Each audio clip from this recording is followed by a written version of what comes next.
मैं रामेश्वर सिंह KGBB मोलवा का संस्कृत शिक्षक हूँ। मैं संस्कृत पढ़ाने आया हूँ। तो प्रिय विद्यार्थियों, आज हम लोग देखेंगे गद्य भाग। तो प्राचीन काल में 3 ऐसे दानवीर लोग थे। जैसे पहला राजा हरिश्चंद्र, इक्ष्वाकु वंश का राजा था। दूसरा दानवराज बलि और तीसरा धर्मवीर शिवी। तो आज हम लोग धर्मवीर शिवी शीर्षक पाठ को पढ़ेंगे। इसलिए यह गद्य भाग है। आप लोग अपनी अपनी पुस्तक खोल लें और ध्यानपूर्वक देखें। चलिए पढ़ना आरंभ करते हैं हम लोग। पूरा भारतवर्षे शिवी नाम नृप आसीत्। प्राचीन काल में शिवी नामक एक राजा था। तस्य शासनम आसेतु हिमाचलम आसीत्। उनका शासन कन्याकुमारी से लेकर हिमालय तक था। सब परम धार्मिक आसीत्। वे परम धार्मिक थे। एकदा देवलोके शिवे धर्म परीक्षार्थ चर्चा अभवत्। एक समय देवलोक में शिवी की धर्म की परीक्षा लेने की चर्चा हुई।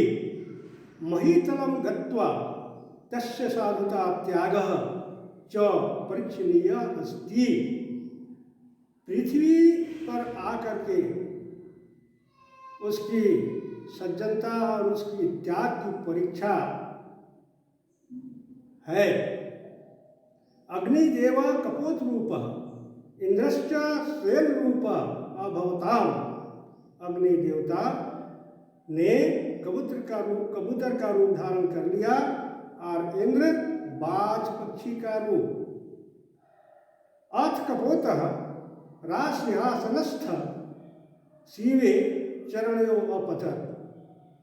इसके बाद कबूतर राज सिंहासन पर बैठे हुए राजा शिवी के चरणों के तले जाकर गिर गया। कपोता अवदत्। कबूतर ने कहा, त्राहि माम राजन।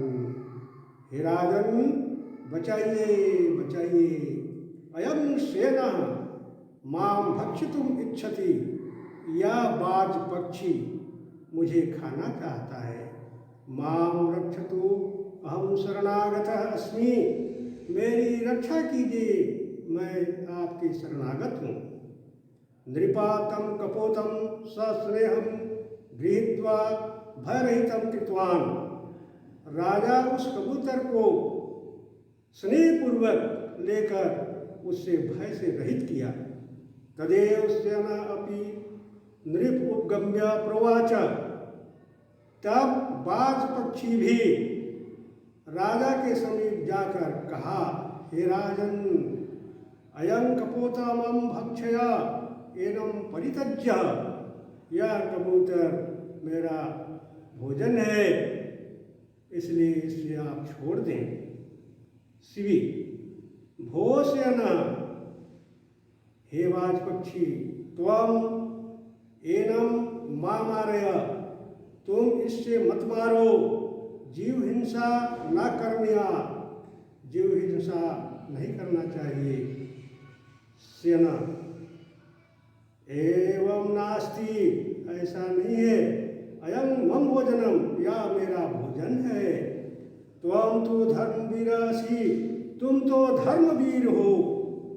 अहम बुभक्षिता अस्मि, मैं भूखा हूँ। माम भोजनम कथम न ददासि। मेरे भोजन को आप कैसे नहीं देते हैं। कथम धर्म विरुद्धम आचरसि। कैसे धर्म के विरुद्ध आचरण करते हैं। शिवी, राज्ञाम परमो धर्म तो शरणागत रक्षणम एव भवति। राजा का तो परम धर्म है कि शरणागत की रक्षा करना चाहिए। अतः तुभ्यम गणम कपूतम न दास्यामि। इसलिए मैं इस कबूतर को तुम्हें नहीं दूंगा। त्वम एतत्कृते यथेच्छं वस्तु याच, तुम इसके बदले में अपनी इच्छा अनुसार कोई वस्तु मांग लो।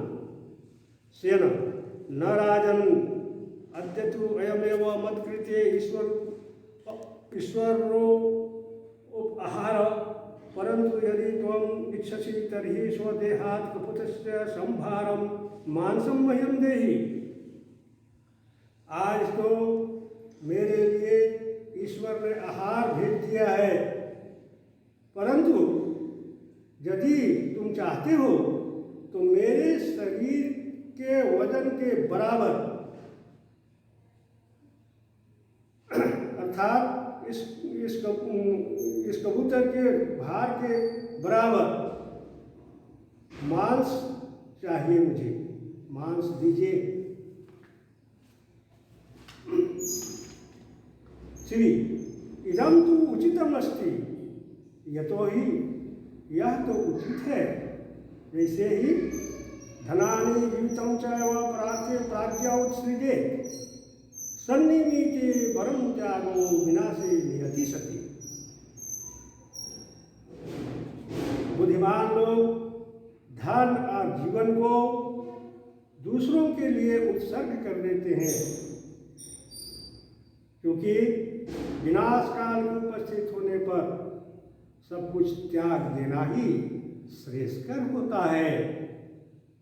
तो प्रिय बच्चों, प्रथम भाग में आज हम लोग इतना ही पढ़ेंगे। तो आप लोग कॉपी निकालिए अपना अपना, और शब्दार्थ मैंने लिख दिया है, इसलिए शब्दार्थ को अपनी कॉपी पर आप लोग नोट कर लें। जैसे पूरा का अर्थ होता है पहले, नृप राजा, आशित का अर्थ होता है था, सेन रूपा का अर्थ होता है बाज का रूप, कपोत का अर्थ होता है कबूतर, उपगम्य का अर्थ होता है समीप जाकर, प्रवाच का अर्थ होता है बोला, परित्यज्य का अर्थ होता है छोड़कर, बुभुक्षिता भूखा, दास्यामी दूंगा, उत्सृजे छोड़ना चाहिए। तो प्रिय विद्यार्थियों, आज का हम लोग इतना ही पढ़ेंगे। दूसरा भाग, इस पाठ का दूसरा भाग अगले दिन हम लोग पढ़ेंगे। धन्यवाद।